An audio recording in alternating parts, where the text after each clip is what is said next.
It's another way to get industry back into the schools. I think of places like Konami right here in town, and different avenues we can use to bring coding, bring robotics. We have Haas coming in, to Las Vegas, to Henderson, and so these are all different industries that can support us in getting the message out and the word out. I think that the narrative, and we've been talking about this with multiple folks and really just leaders around the community, and the narrative in education gets to change here. It does get to have a much brighter light shined on it because of the work being done, because of the industries that are getting involved and the efforts being put there. I know, we've seen it when I was in Nashville. We've seen it, things like Nissan getting involved in the schools and the higher, not to give them a drop, but no, it's, honest, those approaches work so well. Dollar General had a great play in doing it. And so here in Vegas, watching that develop and watching these large industries pour into not only higher education, but, the high schools, the middle schools, and prepping them, things like the STEM programs, it's super important, and it should be highlighted as something that we're doing that's much greater than other areas in our country. Yeah, so along those lines, if you look at the community of Las Vegas in itself, 20 years ago, look how much of a dynamic change has happened in our economy, let alone our culture. I believe even 12 years ago, the gaming receipts alone were 70% of the gross revenues on the Strip, and now it's 30%. It's 30, literally flipped 180 degrees. And there's a lot of reasons why. Fair enough.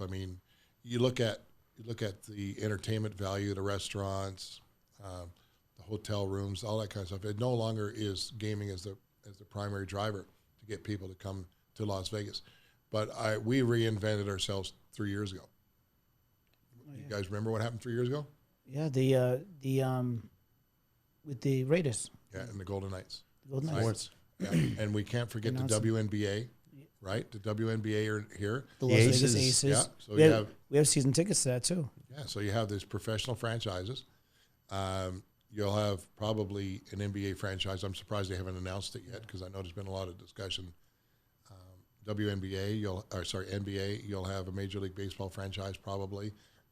Everybody's already heard some of the scuttlebutt on that. Yep. So it's just, and the funny part, I was talking to this guy. I had a meeting last night, believe it or not, on Sunday night with a solar company, looking at 400 electricians, that kind of stuff. It gets right back to your discussion. Is that you're going to have this workforce needs. You got to have the people prepared to go into it. You can't spend all your time and effort just trying to train people on the job. We got to do that, but the key is you got to have them better prepared to succeed in the workforce. But, when you look at what's happening in Las Vegas, we are becoming a sports destination. I had a discussion, I'm going to say 2.5 years ago at a NAIOP luncheon, and it was right after the Raiders announcement. And one of the it was pretty cool, about maybe 2 weeks afterwards.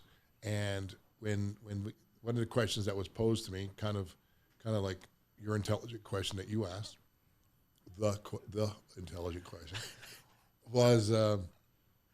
have you evaluated the impacts on a Super Bowl in Las Vegas? Well, we have the draft coming up in Las Vegas, where we're shutting down the Strip for 3 days. Never been done.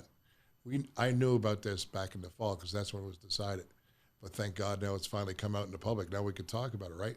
So when you're looking at 500,000 to 700,000 people or what are projected to be here, that's going to be a massive, massive economic stab in a positive way, right?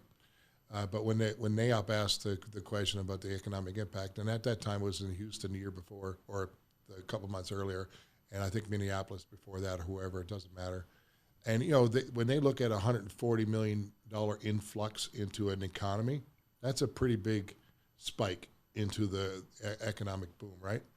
Well, and I said to him, I said, you do realize we have about 300 to 350,000 people who drive here to watch the Super Bowl on TV. Yeah. For the whole week. They come in for the whole week. So the rooms are 98% occupancy, 120,000 rooms. That's just on the Strip alone.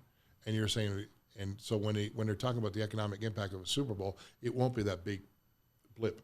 There will be a smaller blip because it'll be 99% occupancy rate, and the room rates will probably be higher and things like that. So there will be an impact, no doubt. And I'm not devaluing the Super Bowl because I can't wait till it gets here in 2024.